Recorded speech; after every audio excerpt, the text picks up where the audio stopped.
ত্রয়োদশ জাতীয় সংসদ নির্বাচনকে সামনে রেখে চাঁদপুর ২ নির্বাচনী আসনে বিএনপির মনোনীত ধানের শীষ মার্কার প্রার্থী ড.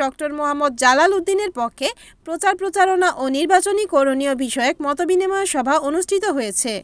মতলব উত্তর উপজেলার দুর্গাপুর ইউনিয়নের নিশ্চিন্তপুর বাজারে ইউনিয়ন বিএনপি ও সহযোগী অঙ্গ সংগঠনের আয়োজনে অনুষ্ঠিত এ সভায় প্রধান অতিথি হিসেবে বক্তব্য রাখেন বিএনপির মনোনীত প্রার্থী ড. মোহাম্মদ জালাল উদ্দিনের সহধর্মিণী engineer Shahnaz Sharmin.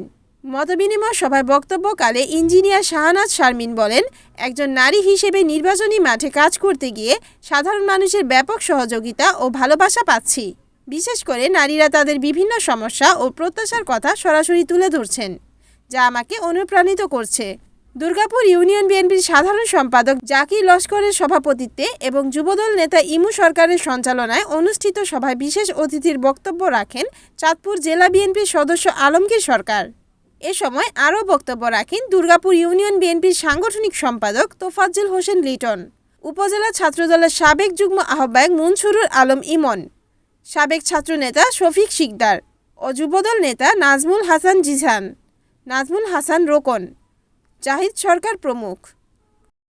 Report Suman Ahmed, NNTV, Chandpur.